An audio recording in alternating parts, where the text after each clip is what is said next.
Bismillahirrahmanirrahim. Assalamualaikum warahmatullahi wabarakatuh.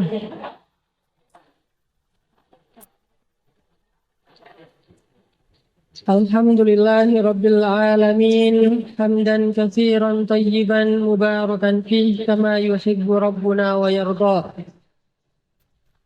Asyhadu an la ilaha illallah wahdahu la syarikalah. وأشهد أن محمدا عبده ورسوله لا نبي بعده اللهم صل وسلم وبارك على سيدنا محمد وعلى آله وصحبه ومن تبعه إلى يوم الدين Amma ba'd. Puji syukur kepada Allah Subhanahu wa taala. Malam ini kita bisa silaturahim, bisa ngumpul, bisa sharing bareng, belajar. Semua kita sama-sama sedang belajar. Karena dalam Islam itu belajar tidak ada batas waktu dan batas usia. Belajar dari sejak kita paham mana yang boleh, mana yang tidak boleh, atau balik sampai kita kembali pulang kepada Allah Subhanahu wa taala. Bisa jadi beberapa saat sebelum kita sakaratul maut, itu pun kita masih belajar 1-2 hal. Dan seandainya kita masih sempat mengamalkan ilmu, walaupun sebetulnya nyawa sudah di tenggorokan, maka kita berusaha untuk mengamalkan ilmu yang kita pelajari. Jadi malam ini kita berkumpul, alhamdulillah bisa belajar bareng.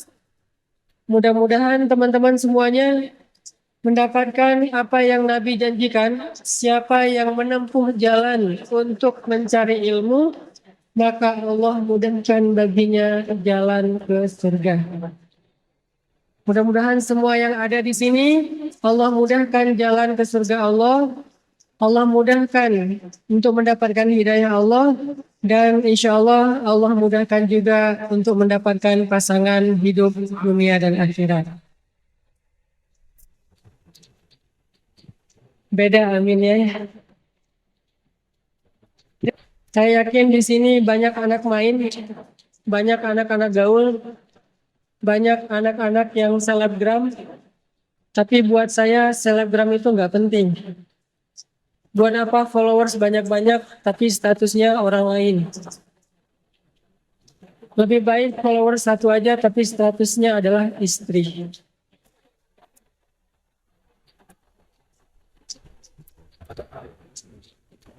Apalagi followersnya 4.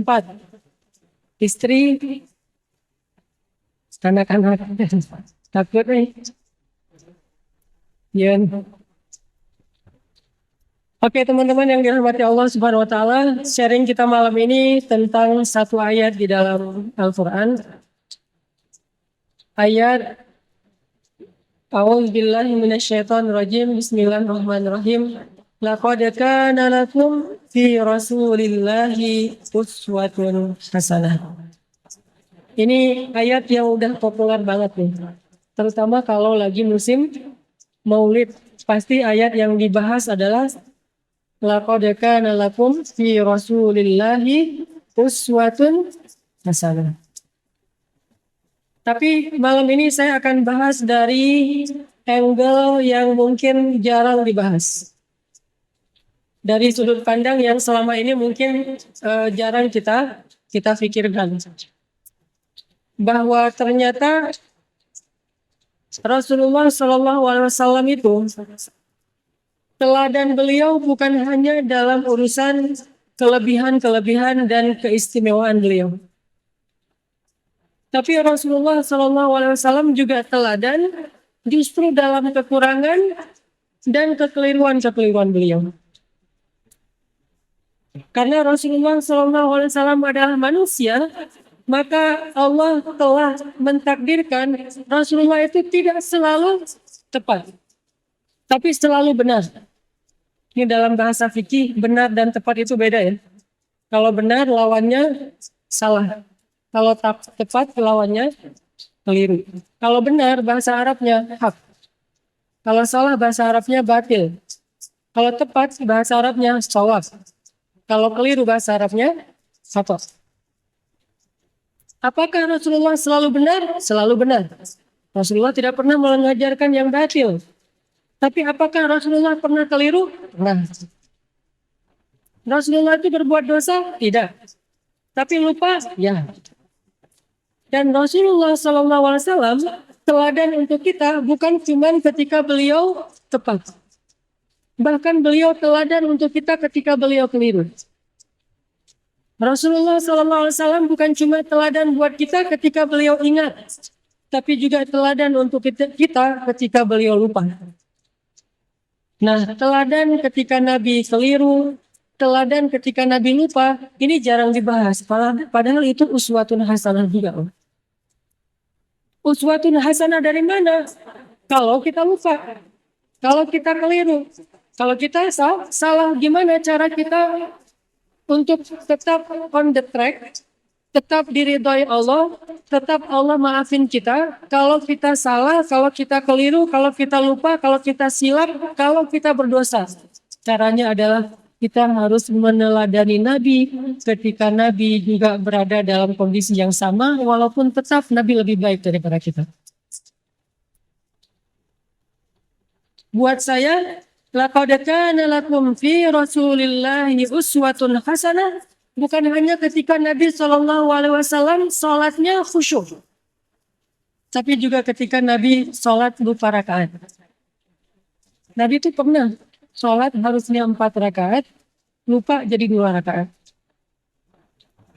Terus selesai salam 2 rakaat nih, kayak orang sholat qashar. Selesai salam, sahabat nanya, ya Rasulullah, apakah kita mengqashar sholat? Kata Nabi, tidak. Namanya kenapa? Kita sholat 2 rakaat loh Rasul. Kata Nabi, beneran? Beneran. Tanya ke sahabat-sahabat yang lain, semuanya bilang, ya kita tuh sholat 2 rakaat. Akhirnya Nabi berdiri lagi, takbir, melanjutkan 2 rakaat sholat yang tersisa dan menutupnya dengan sujud sahwi. Lupanya Nabi uswatun hasanah. Sehingga kalau kita mengalami apa yang pernah Nabi alamin, kita sholat lupa nih, maka kita punya teladan yang paling baik untuk memperbaiki kesalahan dan kelupaan kita. Oh, kalau saya kurang 2 rakaat, tinggal tambah. Tidak harus diulang dari awal menurut jumhur ulama. Uswatun hasanah. Dan bukan hanya itu, uswatun hasanahnya juga buat kita bahwa Nabi itu nggak pernah sombong, nggak pernah gengsi untuk mengakui bahwa beliau keliru. Itu juga uswatun hasanah. Kan harusnya Nabi itu yang dilihat itu yang ideal-ideal, yang keren-keren, yang istimewa. Begitu sekali keliru, Nabi kalau misalnya beliau bukan teladan, beliau nggak akan ngaku. Nah, kalian aja yang nggak khusyuk, kan saya nggak mungkin nggak khusyuk. Saya ini Nabi loh. Masa kalian ngomongin saya salah? Enggak. Kalau kayak gitu, beliau bukan uswatun hasanah. Justru karena beliau lapang dada, besar hati, low profile, tawadu, dan mau mengakui kalau beliau memang keliru, disitulah uswatun hasanah dari Nabi untuk kita. Kadang seorang ustadz bisa salah. Kadang seorang guru bisa keliru. Kadang seorang pemimpin juga salah. Nggak boleh seorang pemimpin merasa bahwa dia tuh selalu benar, itu nggak boleh. Karena kalau dia sudah merasa selalu benar, berarti dia sudah mengkultuskan dirinya.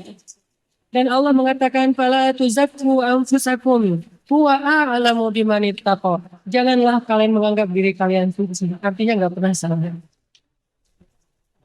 Jadi pemimpin yang meneladani Rasulullah SAW bukan cuma meneladani dari angle jujur, amanah, profesional, tapi juga meneladani Nabi dari angle apa? Bahwa kalau keliru, berbesar hati untuk mengakui. Kalau dinasihati oleh orang lain dan nasihat itu memang tepat dan benar, maka dia menerima dengan lapang dada. Kalau perlu dia berterima kasih kepada orang yang sudah menasihati dia. Bukan malah ilfil, bukan malah menyakiti, bukan malah menzolimi. Ini uswatun hasanah ketika Nabi kami. Laqad kana lakum fi Rasulillah. Laqad kana lakum fi Rasulillah uswatun hasanah. Pasti di dalam diri Rasulullah itu ada uswatun hasanah. Tapi kan Rasul nggak selalu tepat, walaupun tepatnya itu banyak, sedikit keliru, tapi tetap ada kelirunya. Bahkan kalau kita baca ayat-ayat Al-Quran, kita akan menemukan lebih dari satu ayat-ayat teguran terhadap Nabi. Ya kan? Walaupun yang populer satu, surat Abasa. Tapi surat dengan makna yang sama dengan surat Abasa di dalam Al-Quran itu lebih dari satu. Ada beberapa, bahkan lebih dari 3. Kenapa kok Nabi sampai kayak gitu? Biar kita bisa meniru Nabi kalau kita melakukan kesalahan. Seorang suami tidak selalu harus benar. Dan tidak perlu merasa gengsi mengakui kalau kali ini yang benar adalah istrinya. Buat yang udah punya istri. Yang belum punya juga belum tentu selalu benar. Kadang yang benar adalah teman kos-kosannya. Kadang yang benar adalah mantannya. Kan nggak masalah kan? Kalau ditanya kenapa kalian putus, gua nggak sabar. Jangan, oh dia tuh emang gini-gini. Enggak. Kadang-kadang emang dia yang baik, kita yang waktu itu lagi terbawa emosi. Tapi di balik semua itu emang lebih baik putus mungkin supaya mereka mencari yang lebih baik dan lebih halal.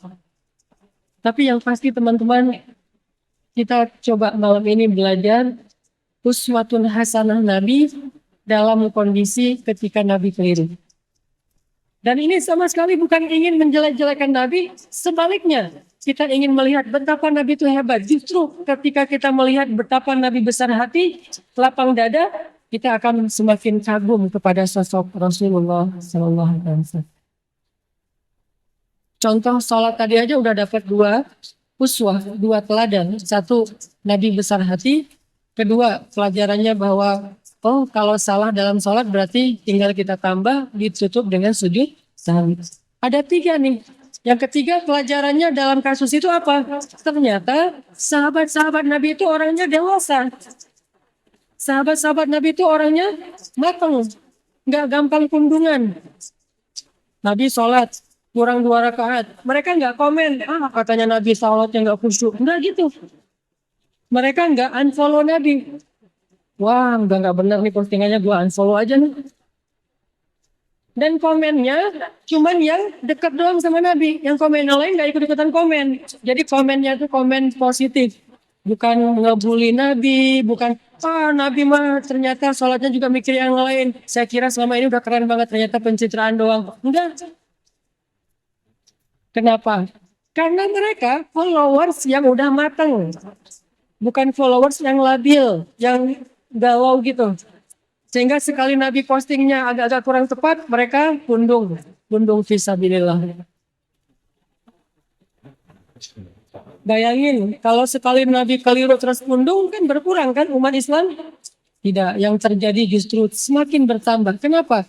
Mereka faham Nabi itu wa ma Muhammadun illa rasulun qad khalat min qablihi rusul.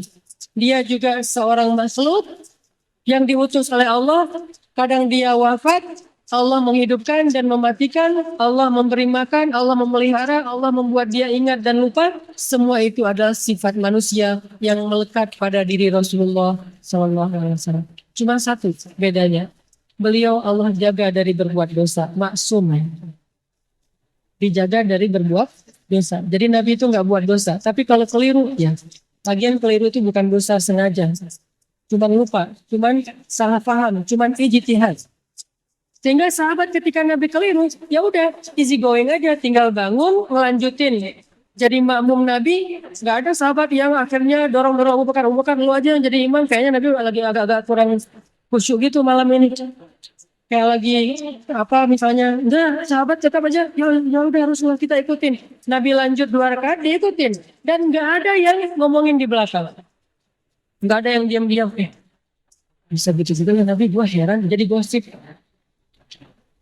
Terus besok keluar di postingan-postingan sahabat, Nabi ternyata manusia biasa.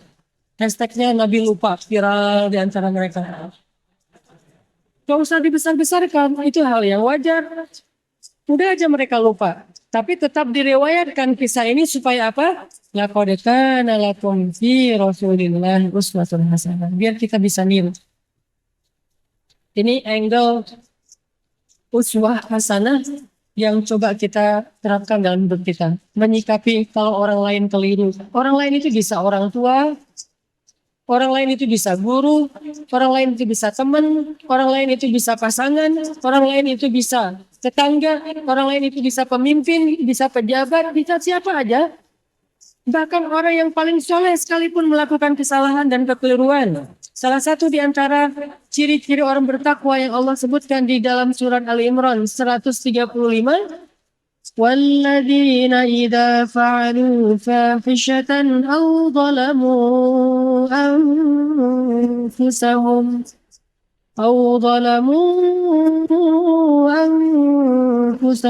ذكروا الله فاستغفروا لذنوبهم. Orang yang bertakwa, kata Allah, adalah orang-orang yang apabila melakukan kesalahan, menzalimi diri sendiri, atau melakukan fahisyah, dosa sembunyi-sembunyi. Coba. Ternyata orang bertakwa juga bisa ngelakuin dosa, kesalahan. Bedanya apa? Dzakarullah. Ketika dia sadar, ketika dia ingat, ketika dia diingatkan oleh orang lain, fastaghfaru lidzunubihim. Buru-buru dia meminta ampun kepada Allah dan tidak lagi melakukan kesalahan itu. Ini bedanya orang bertakwa sama orang yang tidak bertakwa. Kalau orang yang tidak bertakwa, salah, nggak mau memperbaiki diri. Kalau orang bertakwa, salah juga, tapi mau segera recovery, memperbaiki diri. Jadi peluang berbuat salah sama antara orang yang bertakwa dengan yang tidak bertakwa, sama peluangnya. Jangan sampai kita mengkultuskan satu orang, satu tokoh, satu kelompok, mentang-mentang mereka membawa slogan-slogan Islam, memakai simbol-simbol Islam, menggunakan penampilan-penampilan yang kesannya Islami, lantas nggak boleh keliru, nggak boleh salah. Wah, hijabnya aja yang syar'i, ternyata pemarah misalnya. Ustaz, mending mana tuh? Orang yang sholat tapi masih korupsi, daripada orang yang nggak korupsi, orang yang jujur tapi nggak sholat. Kan mending yang jujur, walaupun nggak sholat tapi yang penting dia jujur. Enggak. Orang yang sholat tapi masih korupsi, sholatnya berpahala, korupsinya berdosa. Orang yang jujur tapi nggak sholat, jujurnya berpahala, nggak sholatnya berdosa. Masing-masing mendapatkan sesuai dengan amalnya. فَمَنْ يَعْمَلْ مِثْقَالَ ذَرَّةٍ خَيْرًا يَرَهُ وَمَنْ يَعْمَلْ مِثْقَالَ ذَرَّةٍ شَرًّا يَرَهُ. Jadi nggak ada mending-mendingan. Tinggal nanti hisapnya di sisi Allah aja di akhirat. Apakah ini lebih banyak pahalanya atau ini lebih banyak dosa? Allahu a'lam. Yang jelas kita belajar sekarang gimana meneladani Rasulullah Sallallahu Alaihi Wasallam ketika kita salah, ketika kita berbuat dosa, ketika kita keliru, dan juga ketika orang lain yang melakukan kekeliruan dan kesalahan. Teman-teman yang dirahmati Allah Subhanahu Wa Taala, belajar meneladani Nabi Sallallahu Alaihi Wasallam itu bukan sekedar belajar mendapatkan wawasan tentang perilaku Nabi, bukan. Kita hafal ayat itu, tapi tidak menjadi perilaku, tidak jadi karakter, nggak jadi attitude, berarti kita belum meneladani Nabi. Cuma hafal ayatnya doang. Kita hafal banyak hadis Nabi, kita baca banyak sirah, buku-buku tebal tentang sejarah Nabi, tapi tidak merubah attitude kita menjadi lebih baik seperti yang dicontohkan Nabi, kita berarti belum belajar dan belum meneladani Nabi. Cuman tahu doang. Itu namanya orang yang musaqaf, orang yang berwawasan. Belum menjadi orang yang alim, orang yang berilmu. Kenapa? Karena tidak disebut ilmu sebelum dia menjadi rasa di dalam hati dan menjadi perilaku dalam kehidupan. Kalau cuma sekedar wawasan, itu bukan ilmu, itu namanya saqafah, itu namanya wawasan. Makanya malam ini ketika kita belajar uswatun hasanah Nabi SAW, kita coba munculkan tekad dalam diri kita masing-masing. Pokoknya habis dengar sharing malam ini, saya pengen memperbaiki sikap saya di sosmed. Saya pengen memperbaiki sikap saya dengan teman. Saya pengen memperbaiki sikap saya kepada keluarga, terutama orang tua. Saya pengen memperbaiki sikap saya kepada mantan. Cara memperbaiki sikap kepada mantan apa? unfollow. Nggak boleh following ya. Kalau mau sesekali ngelihat, bikin aja 2 akun. Satu akun punya kita, satu lagi untuk stalking ya. Galaman. Enggak boleh. Lupakan mantan. Jangan sampai kita baca atau mendengar cerita-cerita tentang Nabi hanya sekedar oh iya ya, oh gitu. Jangan. Kalau sekedar oh iya ya dan oh gitu, berarti ini cuma wawasan. Dan kalau cuma wawasan, kita ngaji sampai bertahun-tahun juga tidak semakin menjadi lebih baik. Harusnya belajar ilmu yang tadi kata Nabi, siapa yang menempuh jalan untuk mencari ilmu, Allah mudahkan jalan ke surga. Itu ilmu loh, bukan wawasan yang dicari. Kalau wawasan kita bisa kayak otodidak gitu, kita bisa belajar sendiri dengan dengerin YouTube. Tapi kalau ilmu kan bukan cuma dengar, kita latih tuh. Apa yang udah kita dengar, kita latih sehari, mungkin nggak langsung jadi nih. Sama kayak yang barusan kita dengar misalnya tentang gimana berbesar hati dalam menerima masukan orang lain. Kan nggak gampang tuh. Gimana berlapang dada mengakui kekeliruan dan kesalahan kita. Walaupun itu menyakitkan. Itu nggak gampang loh. Tapi kalau kita nggak praktekin, berarti apa yang kita dengar itu baru sekedar wawasan. Belum memperbaiki perilaku dan attitude kita. Kita belajar sekarang uswatun hasanah Nabi SAW bukan sekedar pengen tahu penasaran ayatnya mana aja ya, hadisnya gimana aja ya. Kita bukan pengen berdebat dengan dalil. Kita pengen memperbaiki diri. Tapi kalau kita pengen berdebat dengan dalil, kita akan lebih fokusnya ke dalil itu riwayat siapa, kemudian teks aslinya kayak gimana, terus kalau perlu di capture. Nanti kalau ada teman kita yang berbeda pendapat, tinggal kita broadcast, kita share. Ini sekedar wawasan yang dijadikan bahan perdebatan. Buat apa kalau kayak gitu? Harusnya kita belajar bukan supaya jago berdebat. Bukan kalau kita nanti berdebat dengan teman kita di grup, kita punya banyak argumen, dalil, segala macam. Buat apa yang kayak gitu-gitu? Bahkan Nabi aja pernah mendengar sahabat berdebat di dalam Masjid Nabawi, dilemparin debu sama Nabi. Jadi ada sahabat lagi ngaji nih, lagi baca Quran di dalam masjid. Kan rumah Nabi di sebelah masjid.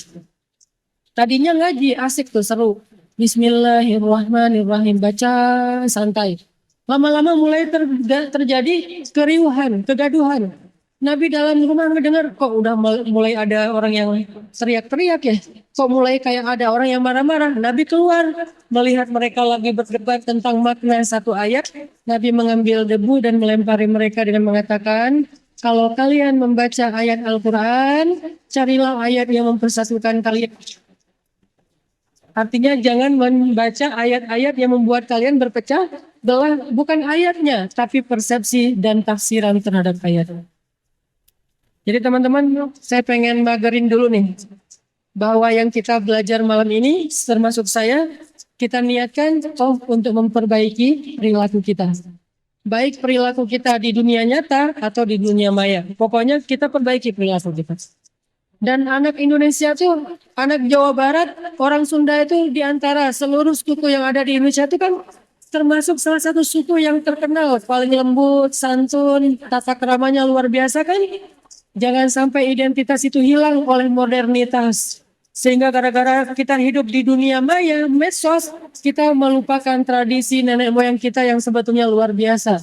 Kenapa? Tradisi itu harus pindah ke Jepang, harus pindah ke New Zealand, harus pindah ke negeri-negeri yang tidak mengenal agama. Harusnya tradisi itu tetap ada di negeri kita, di negeri orang-orang yang beriman kepada Allah Subhanahu Wa Taala. Makanya kita perbaiki lagi. Karena saya beberapa kali jalan ke beberapa negara, rahmat dari Allah bukan karena hebat. Kalau orang lain mungkin jalan-jalan itu karena banyak duit ya. Ada yang bahkan sakit kepala dikit jalan ke luar negeri. Di rumah nggak ada bawang ke Singapura. Ya.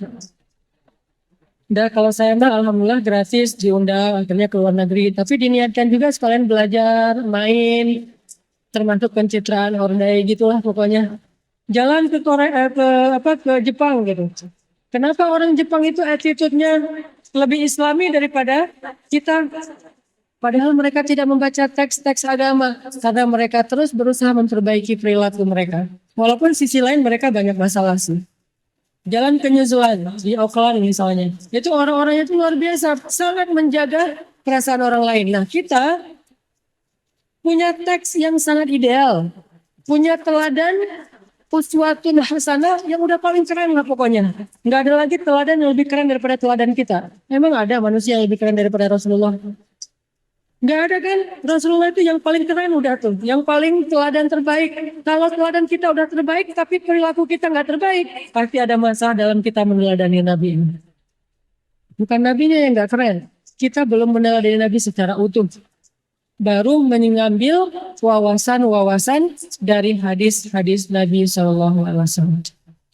Jadi uswatun hasanah Nabi itu salah satunya dalam keadaan keliru dan menyikapi kekeliruan orang lain.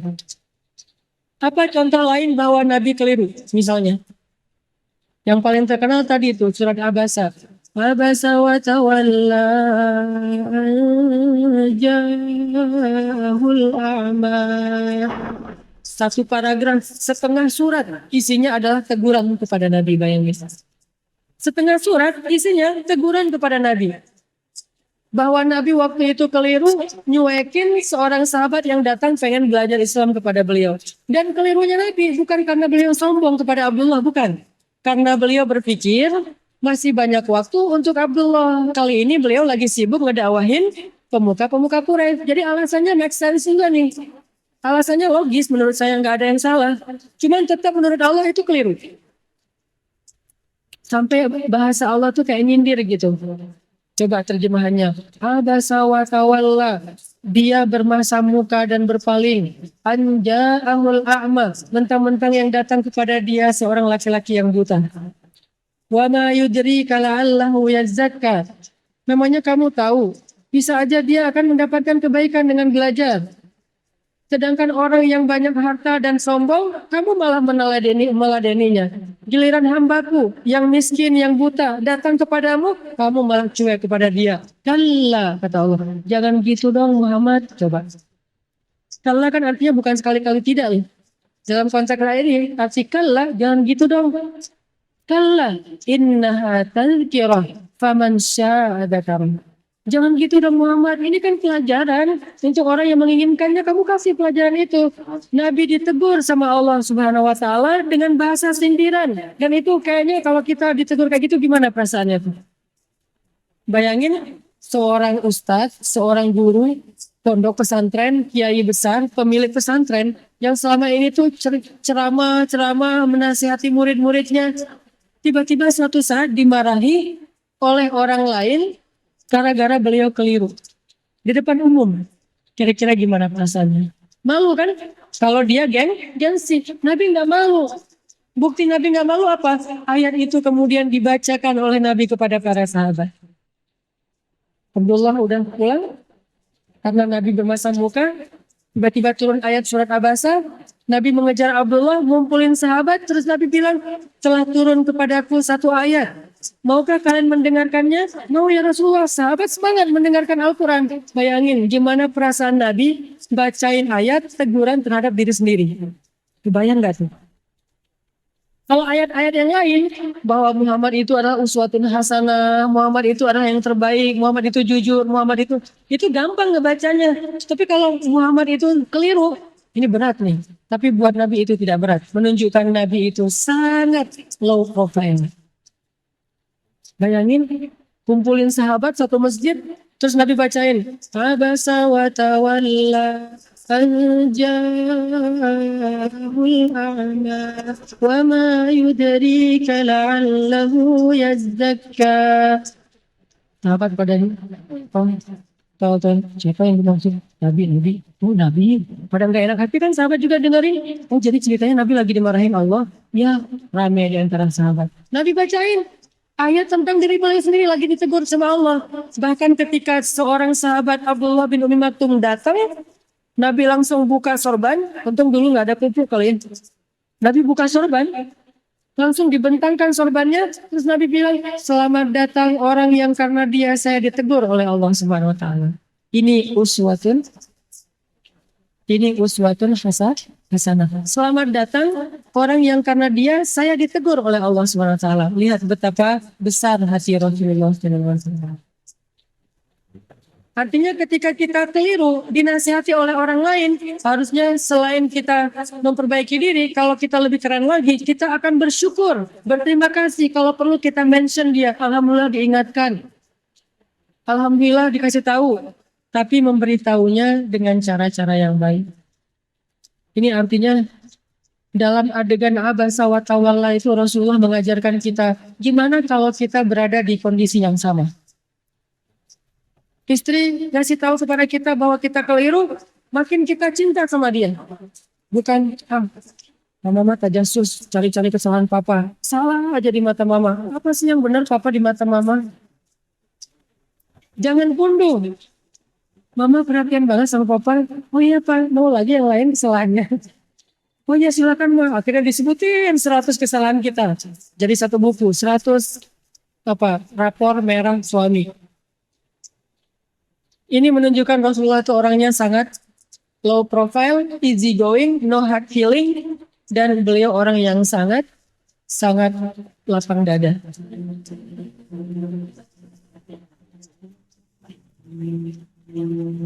Alhamdulillahirabbil alamin.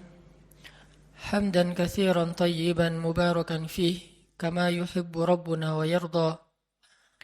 Asyhadu an la ilaha illallah wahdahu la syarika lah.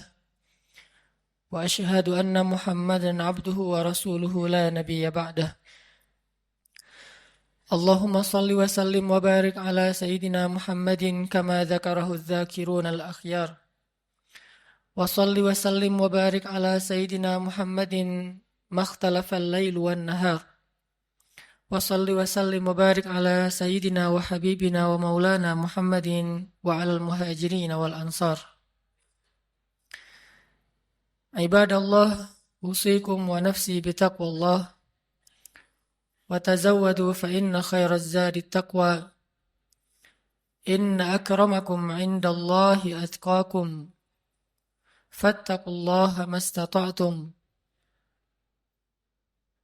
ولقد قال الله تعالى في القرآن الكريم أعوذ بالله من الشيطان الرجيم يا أيها الذين آمنوا اتقوا الله حق تقاته ولا تموتن إلا وأنتم مسلمون. Jamaah Jumat yang dirahmati Allah Subhanahu wa taala.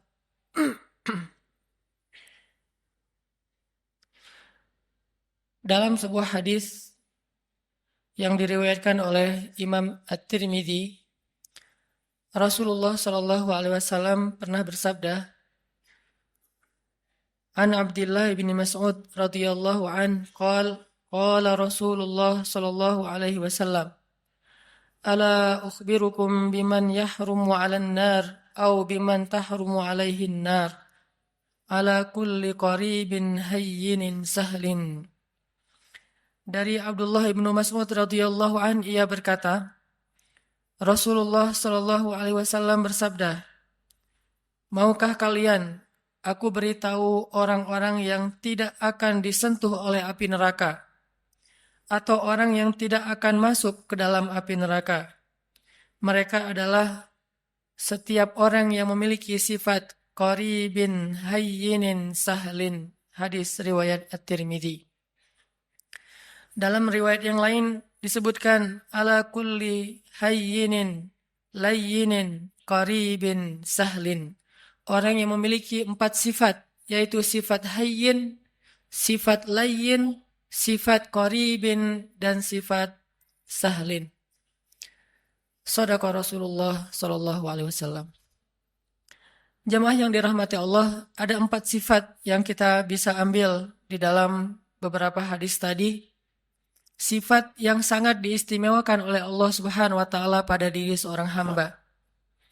Bahkan Nabi SAW sampai memberikan jaminan, siapapun yang memiliki 4 sifat ini, tahrumu alaihin nar.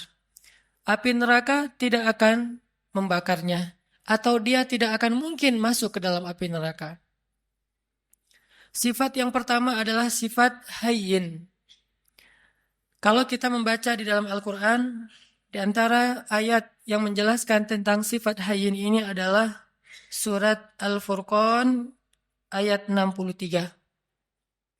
Allah Subhanahu wa taala berfirman, A'udzu billahi minasy syaithanir rajim.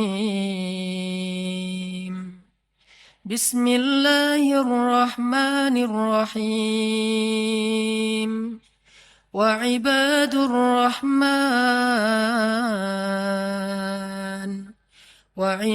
الرحمن الذين يمشون على الأرض هونا وإذا خاطبهم الجاهلون قالوا سلاما. Sadaqallahul Azim. Di antara ciri hamba Allah yang dicintai oleh Allah yang Maha Rahman adalah yamshuna 'alal ardi hauna. Orang yang berjalan di muka bumi dalam keadaan haunan atau hayyinan. Haunan atau hayyinan, para ulama menerjemahkan adalah orang yang memiliki sifat tawadhu, rendah hati. Dan sifat rendah hati ini adalah sifat dasarnya seorang hamba. Bahkan kalau kita memberi judul terhadap ayat yang pertama turun kepada Nabi SAW, maka ayat yang pertama turun kepada Nabi itu ada dua judul atau dua tema besar. Tema yang pertama adalah tentang kebesaran Allah, dan tema yang kedua adalah tentang kehinaan seorang hamba. Itulah ayat yang pertama turun kepada Nabi. Iqra bismi rabbikal ladzi khalaq. Ini ayat tentang kebesaran Allah. Khalaqal insan min 'alaq. Ini tentang kerendahan makhluk. Atau Iqra wa rabbukal akram. Allah yang maha mulia. Alladzi 'allama bil qalam. Yang maha tahu segala sesuatu dan mengajarkan ilmu kepada manusia. 'Allamal insan ma lam ya'lam. Mengajarkan kepada manusia apa yang sama sekali mereka tidak tahu. Jadi kalau kita mau ngasih judul terhadap ayat atau wahyu yang pertama turun kepada Nabi SAW, ternyata yang berhubungan dengan makhluk, ayat yang pertama turun itu adalah ayat tentang tawadhu, ayat tentang rendah hati. Rendah diri bahkan di hadapan Allah dan rendah hati di hadapan makhluk. Karena ini adalah sifat dasarnya seorang hamba. Tidak mungkin disebut hamba ketika dia meninggikan diri, menganggap dirinya mulia, menganggap dirinya di atas, menganggap dirinya tinggi. Karena dasarnya seorang hamba itu adalah rendah. Sehingga ketika seorang hamba meletakkan dirinya pada status yang Allah telah tempatkan dia, baru Allah akan memuliakan dia. Tidaklah seseorang bersedekah kecuali hartanya akan bertambah, dan tidaklah seseorang merendahkan dirinya kecuali Allah akan mengangkat derajatnya. Tapi sebaliknya, ketika seorang hamba menempatkan dirinya di posisi yang lebih tinggi, maka Allah akan menjatuhkan dia sebagaimana Allah menjatuhkan iblis. Ana khairum min, saya lebih baik daripada dia, kata iblis. Maka sejak saat itu iblis diusir dari surga dan dikutuk untuk selama-lamanya. Sifat rendah hati, bahkan rendah diri di hadapan Allah Subhanahu wa taala adalah identitas aslinya makhluk. Identitas aslinya hamba. Dan inilah ciri hamba yang dicintai Allah Subhanahu wa taala. Hayyin. Kalau kita belajar kepada Rasulullah SAW, di antara contoh-contoh bagaimana Nabi menunjukkan hayyinan, sifat tawadhu, rendah hatinya beliau kepada sesama, adalah kisah ketika Nabi SAW duduk di antara sahabat-sahabat Ahlu Sufah. Ahlu Sufah itu adalah istilah untuk segolongan sahabat yang miskin. Yang mereka makan roti dari bahan yang kasar. Rotinya itu kasar dan keras, sehingga kalau ingin dimakan, roti itu harus direndam dulu dengan air baru bisa dimakan. Saking kasar dan kerasnya roti ini. Dan dalam bahasa Arab, ini diistilahkan dengan qadid. Ketika Nabi duduk di antara para sahabat miskin, lalu mereka menghidangkan roti-roti yang keras di hadapan Nabi. Lalu mereka merasa tidak enak hati karena malu kepada Rasulullah. Menganggap Rasulullah tidak pantas makan roti seperti yang mereka makan. Apa kata Nabi? Sesungguhnya saya adalah anak seorang perempuan yang biasa makan qadid. Sesungguhnya saya adalah anak seorang perempuan yang biasa makan kodi. Nabi ingin menempatkan dirinya sama dengan yang lain, sehingga yang lain tidak merasa canggung kepada beliau. Dan beliau mengatakan, saya sudah biasa makan makanan seperti ini dari dulu juga. Jadi kita sama. Akhirnya para sahabat merasa nyaman makan bersama Rasulullah SAW. Ini namanya hayyin. Tidak mencari perbedaan, tidak menganggap dirinya tidak pantas atau tidak level dengan orang lain, tetapi justru merendahkan diri sehingga menjadi sama dengan orang lain.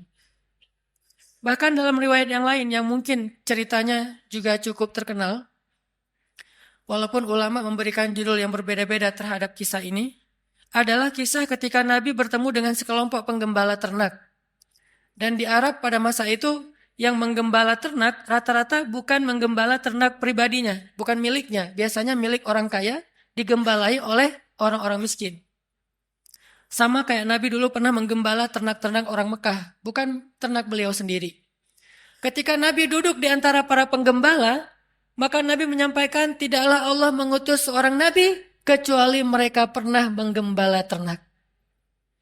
Kenapa Nabi mengatakan ini? Mungkin ada ulama yang memberi judul hadis ini dengan judul tentang karakter building, tentang leadership. Tetapi jangan lupa bahwa angle lain dari kisah ini adalah sesungguhnya Nabi mencari persamaan antara beliau dengan orang di sekelilingnya. Bahwa beliau mengatakan, tidaklah Allah mengutus seorang Nabi kecuali pernah menggembala ternak. Seolah-olah menggembala ternak itu adalah pekerjaan yang mulia. Dan membuat mereka tidak pesimis, tidak rendah diri di hadapan Nabi SAW. Ini adalah cara-cara cerdas Nabi SAW dalam menyampaikan akhlak, menunjukkan akhlak hayyin, rendah hati di antara para sahabat. Banyak lagi hadis-hadis yang luar biasa, kisah-kisah bagaimana Nabi rendah hati di antara orang lain, di antara para sahabat. Bahkan ketika Nabi SAW berbicara dengan anak kecil, maka Nabi akan jongkok supaya setara ukuran tubuh beliau dengan tubuh anak kecil. Tidak berbicara seolah-olah beliau adalah seorang atasan kepada anak kecil yang bekerja di rumah beliau, seperti Anas bin Malik. Ini bahasa-bahasa hainan, orang-orang yang rendah hati di hadapan makhluk. Dan Allah Subhanahu wa taala seringkali mengingatkan manusia tentang sifat rendah hati dengan cara menyebutkan asal muasal penciptaan manusia. Hampir semua ayat tentang penciptaan manusia ada pesan moral tentang hainan, rendah hati di dalamnya. Tidakkah kalian perhatikan dari apa kalian diciptakan? Ada ayat diciptakan dari tanah, ada ayat diciptakan dari dua manusia, yaitu Adam dan Hawa. Ada ayat yang diciptakan dari setetes air yang hina. Ada ayat yang diciptakan dari segumpal darah. Intinya adalah kalian harus tahu diri bahwa kalian sebetulnya bukan siapa-siapa. Allah lah yang telah memberikan kepada kalian kehormatan dan kemuliaan. Intinya adalah rendah hati. Hampir semua ayat tentang penciptaan manusia ada pesan tentang rendah hati di dalamnya. Makanya Nabi SAW mengatakan, di antara 4 sifat yang paling dicintai Allah kepada makhluk adalah hayyin, sifat rendah hati. Memandang orang lain sama dengan dirinya. Dan di antara makna sombong atau takabur adalah merendahkan orang lain dan menganggap dirinya lebih baik daripada orang lain. Jamaah yang dirahmati Allah Subhanahu wa taala. Sifat yang kedua, hayyinin layyin. Layyin ini secara bahasa artinya bertutur kata dengan bahasa yang lemah lembut. Kalau kita memperhatikan bagaimana Islam bisa memadukan antara lemah lembut dengan ketegasan, ini menunjukkan betapa akhlak dalam Islam itu sempurna. Karena banyak orang yang tidak bisa memadukan dua hal ini, seolah-olah ketika bersikap lemah lembut, dia menjadi lemah. Dan ketika bersikap tegas, dia menjadi kasar. Padahal tegas dan kasar sesuatu yang berbeda, lemah dan lembut juga sesuatu yang berbeda. Layyin dan tegas, lemah lembut dan tegas, sesuatu yang bisa dipadukan karena dua-duanya akhlak yang mulia. Mustahil dua akhlak mulia itu tidak bisa dipadukan, itu mustahil. Yang tidak mungkin dipadukan adalah akhlak mulia dan akhlak yang tercela. Maka kalau ketegasan kita sepakati sebagai akhlak mulia, pasti mungkin sekali untuk memadukan ketegasan dengan sikap lemah lembut. Bahkan salah satu ayat yang cukup jelas mengajarkan kepada kita tentang sikap lemah lembut dalam situasi apapun adalah ayat ketika Allah mentarbiyah, mendidik Musa dan Harun ketika mengutus keduanya untuk berdakwah kepada Firaun. Ketika Allah mengutus Musa dan Harun berdakwah kepada raja yang paling zalim yang pernah hidup di muka bumi, bukan hanya raja yang keras, yang kasar, bahkan raja ini pernah mengaku dirinya sebagai Tuhan. Bukan hanya syirik, tapi dia mengaku sebagai Tuhan. Dia mengatakan, Ana Rabbukumul A'la. Saya adalah Tuhan kalian yang paling tinggi. Ketika Allah mengutus Musa dan Harun untuk berdakwah kepada raja yang paling jahat ini, apa kata Allah? Wa qula lahu qawlan layyinan. Dan ucapkanlah kepada dia ucapan yang lembut. Sebelum Musa disuruh untuk merevolusi Fir'aun, maka Musa diperintahkan lebih dulu untuk qula lahu qawlan layyinan. Kenapa Allah katakan demikian? Karena Allah tahu karakter hambanya yang bernama Musa. Kalau Harun mungkin agak tidak terlalu dikhawatirkan akan bersikap kasar. Karena Harun pada dasarnya punya sifat lemah lembut. Harun ini kalau di antara para sahabat mirip seperti Abu Bakar. Sedangkan Musa mirip seperti Umar. Memang terkenal dengan kerasnya terhadap kebatilan. Sehingga sebelum Musa bersikap keras atau tegas kepada Fir'aun, maka Allah memberi dia briefing, memberi dia nasihat, qula lahu qawlan layyinan. Katakanlah kalian berdua kepada dia ucapan yang lemah lembut. Dan perhatikan juga kisah Ibrahim ketika berdakwah kepada ayahnya. Begitu ayahnya marah-marah kepada Ibrahim, bahkan mengancam akan merajam Ibrahim, apa kata Ibrahim? Qala salamun alaik. Sa'astaghfiru laka rabbi innahu kana bi hafiyya. Kata Ibrahim, salam. Nggak apa-apa wahai ayah, aku akan minta ampun untukmu kepada Tuhanku. Sesungguhnya Tuhanku sangat baik kepadaku. Qaulan layyinan, sebelum kalimat-kalimat yang lain. Bahkan Nabi SAW bersabda, sesungguhnya Allah itu maha lembut dan mencintai kelembutan. Dan Allah akan memberikan kebaikan melalui jalan yang lembut yang tidak diberikan dengan cara-cara yang kasar.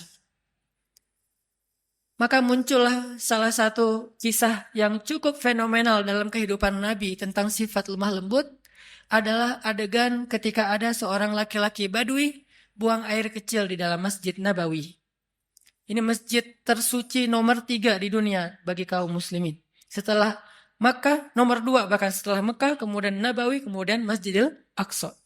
Ada orang Badui, dan orang Badui ini dalam istilah Arab disebut A'rabi, orang yang tidak berpendidikan baik, orang yang belum paham Islam, bahkan belum masuk Islam. Dia ngelihat ada kayak tembok gitu, dia buang air kecil di situ. Lalu para sahabat berdiri ingin memarahi dia. Nabi mengatakan, tunggu, biarkan dia, jangan sakiti dia. Karena kalau dia ditahan atau dicegah, itu akan menyakiti dia, udah terlanjur. Maka biarkan dia, jangan sakiti dia. Setelah dia selesai dengan hajatnya, maka Nabi kemudian ingin mengambil air, tetapi para sahabat mendahului beliau dan membersihkan kotoran laki-laki tadi. Setelah selesai, Nabi memanggil dia, lalu mengajak dia berbicara baik-baik. Walaupun tidak disebutkan secara detail, apa yang Nabi ucapkan kepada laki-laki ini, tetapi kesimpulannya dengan kelembutan Nabi bertanya tentang siapa namanya, dari mana asalnya, lalu memberi nasihat ini tempat apa, kenapa tidak boleh buang air kecil di sini. Setelah Nabi menasihatinya baik-baik, akhirnya dia kemudian masuk Islam. Dan setelah dia masuk Islam, dia berdoa kepada Allah, ya Allah, rahmatilah saya dan juga Rasulullah SAW, yang lain jangan. Sampai dia berdoa seperti itu. Rahmati saya dan Rasulullah saja, yang lain jangan. Karena dia sebel sama yang lain. Sama Rasul dia cinta. Kemudian Nabi tersenyum dan mengatakan, kalau berdoa jangan berdoa seperti itu. Doakanlah kebaikan buat semuanya. Baru dia katakan, ya Allah rahmati saya, rahmati Rasulullah, rahmati kami semuanya. Sikap lemah lembut. Termasuk juga ada seorang laki-laki di zaman Nabi yang seringkali merencanakan untuk membunuh Nabi SAW. Sampai suatu ketika dia berhasil ditangkap oleh para sahabat, dibawa ke Madinah. Sampai di Madinah, Nabi menyuruh sahabat untuk mengikat dia di salah satu tiang masjid. Jadi dulu masjid juga berfungsi sebagai penjara darurat. Dia diikat di tiang masjid. Setiap kali Nabi datang ke masjid, Nabi tersenyum kepada dia dan bertanya, bagaimana kabarmu? Awalnya dia marah. Udah tahu diikat, nanya kabar. Terus Nabi datang lagi, dia Ditanya, gimana kabarmu hari ini? Gimana kabarmu hari ini? Terus Nabi bertanya. Intinya Nabi menyapa dia, walaupun dia musuh. Dan ternyata lama-kelamaan dengan sapaan Nabi yang lembut, tulus, dan senyum Nabi yang luar biasa, akhirnya dia menjawab, baik wahai Muhammad. Bagaimana kabarmu? Baik wahai Muhammad. Lalu Nabi mengatakan, lepaskan ikatan dia. Setelah dilepaskan ikatannya, Nabi bertanya kepada dia, menurutmu apa yang harus kami lakukan kepadamu? Kata dia, kalau engkau mau, lepaskan saya akan pulang ke kampung saya, akan saya ambil harta yang banyak, lalu saya berikan kepadamu tebusan terhadap diri saya. Dan peganglah janji saya. Maka Nabi mengatakan, tidak. Engkau tidak perlu menebus, engkau bebas. Dia mengatakan, saya bebas? Ya. Tapi kalau kamu ingin kembali ke negerimu, mandilah terlebih dahulu. Dia disuruh mandi. Setelah dia selesai mandi, dia diajarkan cara berwudu. Ternyata gara-gara keadaan suci itu Allah menurunkan hidayah ke dalam hatinya, lalu dia masuk Islam. Setelah dia masuk Islam, dia ketemu dengan Rasulullah, dia mengatakan, sungguh dulu engkau adalah orang yang paling saya benci, maka sekarang engkau adalah orang yang paling saya cintai. Allah mengubah sesuatu dengan sifat lemah lembut yang tidak bisa diubah dengan sifat yang kasar dan keras. Lalu muncul lagi adegan, seorang laki-laki di zaman Nabi, Muslim, tapi dia suka minum. Lalu ketika dia dalam keadaan mabuk, dia suka mengganggu orang di jalan. Sehingga ditangkap oleh para sahabat, dihadirkan kepada Nabi. Nabi mengatakan, ikat dia di depan masjid. Lalu Nabi mengatakan, kita akan menghukum dia dengan cara, setiap orang yang datang ke masjid, mengambil sendalnya dan memukul dia dengan sendal mereka. Setiap masuk masjid. Setiap masuk masjid, sendal dipegang, pukul. Dan memukulnya pun di bagian yang tidak akan melukai. Mungkin di lengannya atau di kakinya. Dipukul, lalu masuk ke masjid. Supaya dia sadar.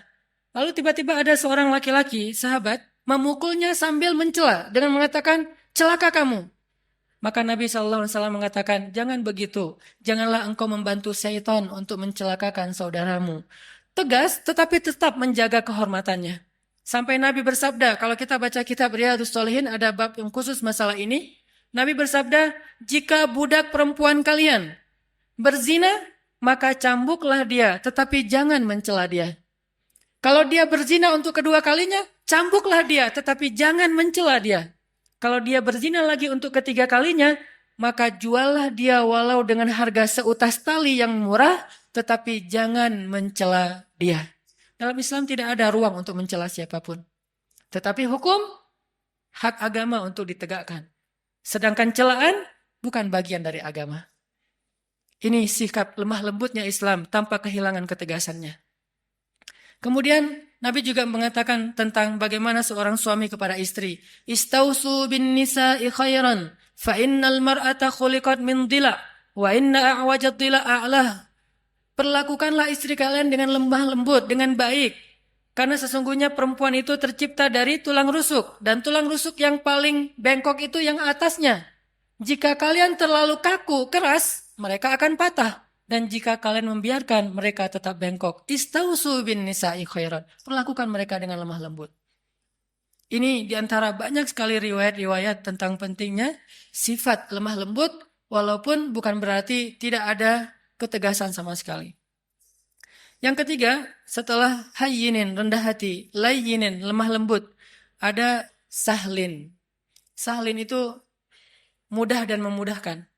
Kalau ke dirinya easy going, kalau ke orang lain itu dia sangat gampang, enjoy gitu.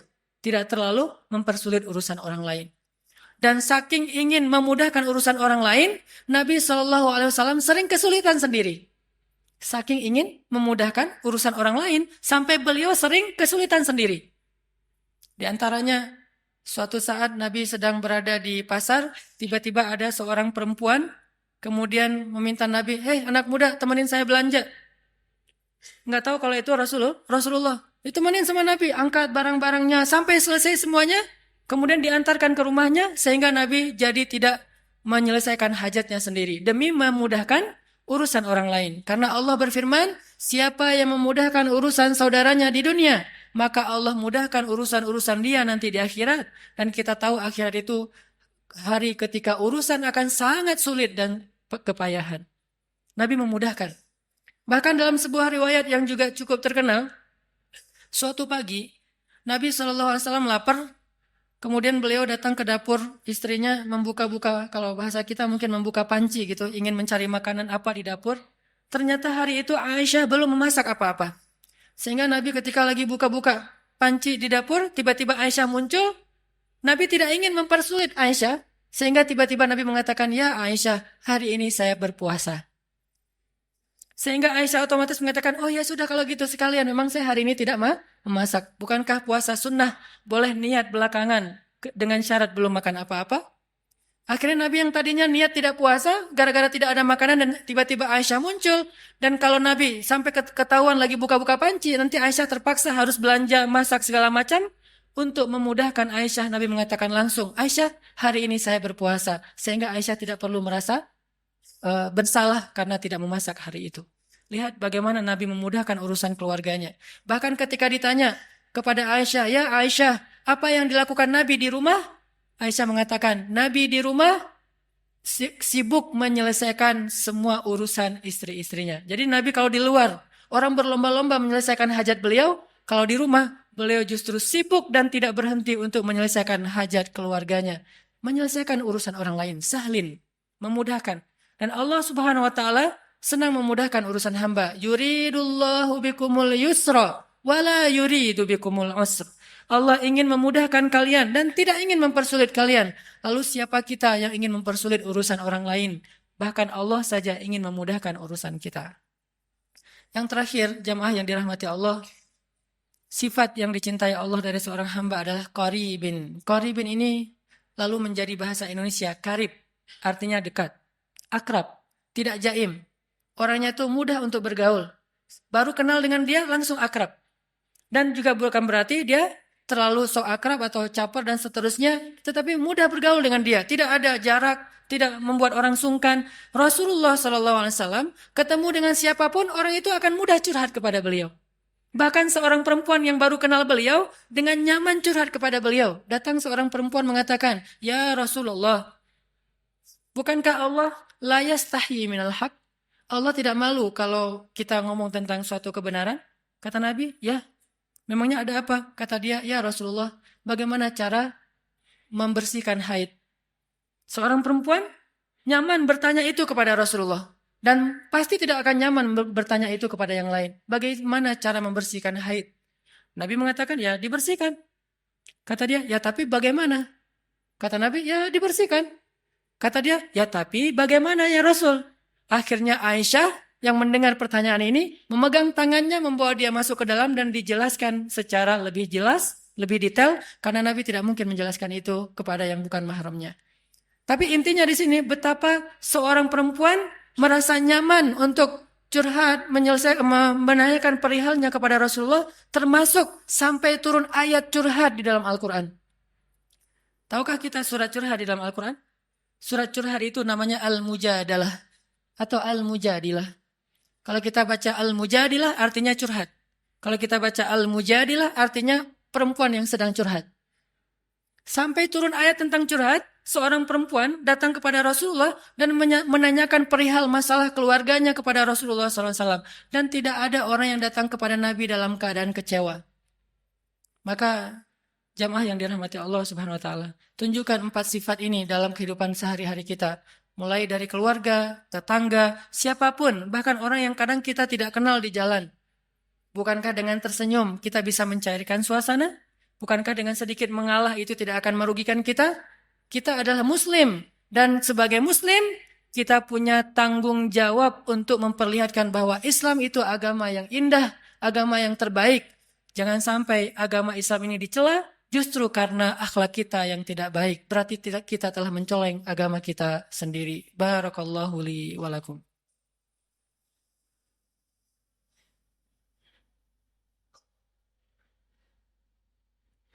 Alhamdulillahirabbil alamin. Asyhadu an la ilaha illallah wa asyhadu anna Muhammadar Rasulullah. Allahumma salli wa sallim wa barik ala sayyidina wa habibina wa maulana Muhammadin wa ala alihi wa sahbihi ajma'in. Jamaah yang dirahmati Allah Subhanahu wa taala, Allah Subhanahu wa taala berfirman, Bismillahirrahmanirrahim. Ya ayuhan nas, Ya ayyuhalladzina amanu la yaskhar qaumun min qaum asa ayyakunu khairam minhum wala nisa'um min nisa asa ayyakunna khairam minhun. Janganlah kalian saling mencela karena bisa jadi orang yang dicela itu lebih baik daripada orang yang mencela. Begitu juga sekelompok perempuan. Jangan mencela kelompok perempuan yang lain karena bisa jadi perempuan yang dicela itu lebih baik daripada yang mencela. Intinya ayat-ayat akhlak di dalam Al-Quran itu sangat banyak. Dan jangan lupakan bahwa akhlak itu sama pentingnya dengan akidah dan ibadah. Dan bukan berarti mengambil akhlak membuang akidah dan ibadah. Atau sebaliknya, mengambil akidah dan ibadah saja tapi mengabaikan akhlak. Islam adalah sebuah kesatuan. Memahami Islam itu harus kafah. Udkhulu fis silmi kafah. Masuklah kalian ke dalam agama ini secara utuh. Utuh artinya tidak mengambil sebagian ayat dan membuang sebagian yang lain. Mengambil satu sunnah dan membuang sunnah yang lain. Mengambil satu syariat dan membuang syariat yang lain. Maka siapapun yang membeda-bedakan antara satu ayat dengan ayat yang lain, satu sunnah dengan sunnah yang lain, satu syariat dengan syariat yang lain, sungguh dia tidak beriman kepada Allah Subhanahu wa taala. Yukhadi'una Allah walladzina amanu wama yakhda'una illa anfusahum. Mudah-mudahan kita bisa mengamalkan ayat dan hadis-hadis tentang akhlak ini dalam kehidupan kita, dan Allah Subhanahu wa taala memberikan apa yang dijanjikan kepada kita, yaitu terhindar dari api neraka. Terakhir, marilah kita sama-sama berdoa, dan saya selalu berharap kaum muslimin di seluruh dunia, hari Jumat adalah yaumud du'a, hari diijabahnya doa. Maka bantulah saudara-saudara kita di Suriah, di Palestina, di Rohingya, di seluruh dunia, termasuk mungkin yang di Indonesia seperti di Aceh dan di seluruh Indonesia. Bantulah mereka dengan doa. Mudah-mudahan doa-doa kita akan meringankan urusan-urusan mereka dan akan mendatangkan urusan-urusan mereka Allah Ta'ala kepada mereka. Bismillahirrahmanirrahim. Allahumma ghfir lana walil muslimin. Allahumma ghfir lana waliwalidayna warhamhuma kama rabbayana sighara.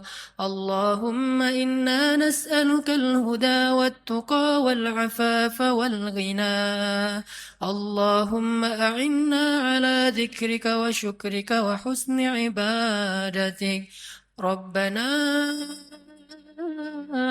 آتنا من لدنك رحمة وهيئ لنا من أمرنا رشدا واجعل لنا من كل ضيق مخرجا ومن كل هم فرجا ومن كل عسر يسرا. اللهم انصر الإسلام والمسلمين. اللهم انصر المسلمين في فلسطين. اللهم انصر المسلمين في سوريا. اللهم انصر المسلمين في العراق.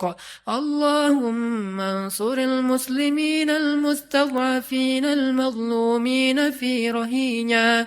اللهم انصر دعوتنا يا الله. اللهم اشف صدور المسلمين يا الله.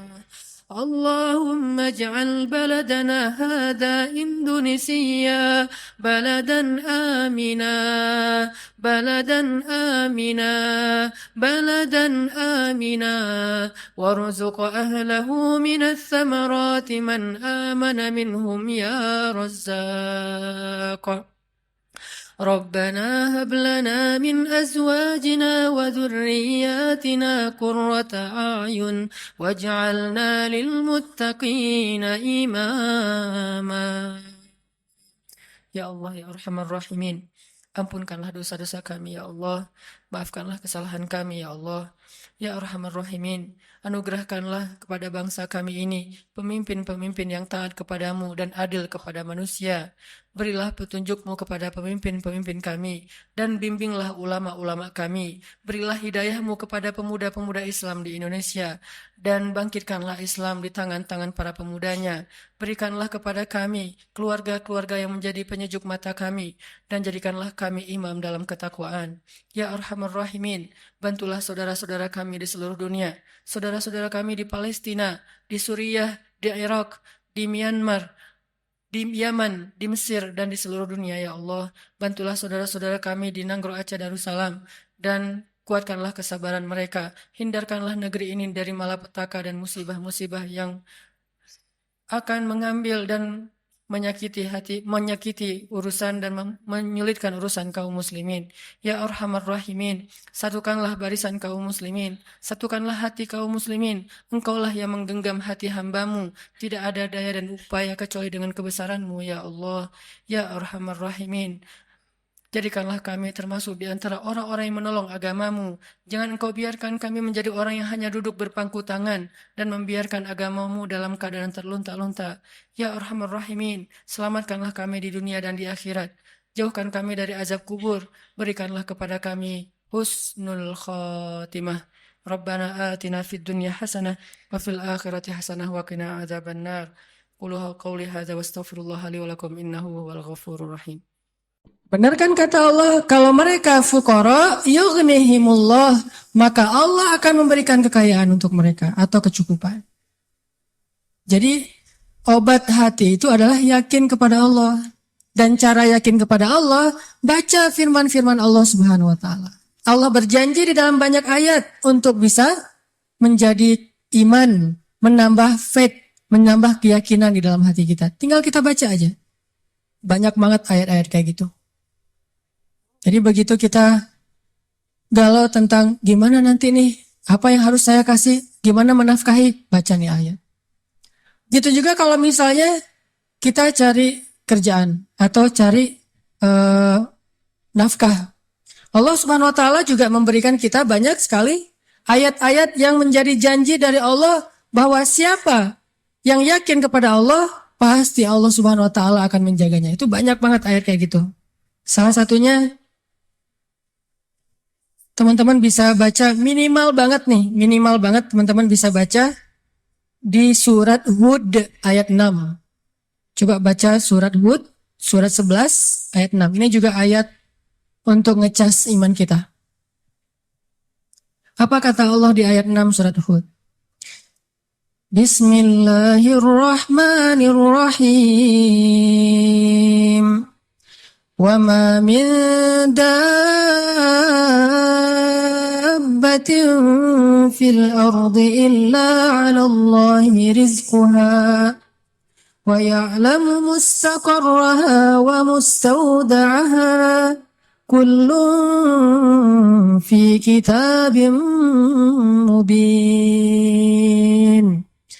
Gak ada satupun hewan yang melata di muka bumi illa 'alallahi rizquha, kecuali Allah yang menjamin rezeki bagi mereka. Terus kenapa kita khawatir? Kenapa kita galau? Kan Allah yang menjamin, dan jaminan Allah itu sebaik-baik jaminan dijamin oleh perusahaan asuransi atau finance. Itu aja kita udah yakin gimana dijamin oleh Allah Subhanahu wa taala. Kayak ada orang yang ngambil asuransi kesehatan, dia nggak khawatir dengan sakit. Ada orang yang mengambil asuransi kendaraan, dia nggak khawatir kelecet atau terjadi kecelakaan, dirampok atau dicuri kendaraannya. Ada yang total loss only misalnya atau all risk, dia nggak khawatir. Kenapa? Ada yang menjamin. Ada orang yang mengambil asuransi pendidikan, dia nggak khawatir dengan harga pendidikan yang semakin mahal karena ada jaminan. Kalau kita masih sering ragu dan sering khawatir dengan hidup kita, berarti kita nggak yakin dengan jaminan Allah Subhanahu wa taala. Makin kita yakin dengan jaminan Allah, makin hilang rasa khawatir dalam hidup kita.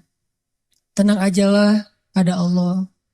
Ketika kita ada masalah sedikit, kita tinggal klaim. Dan mengklaim asuransi Allah itu lebih gampang daripada ngeklaim asuransi manusia.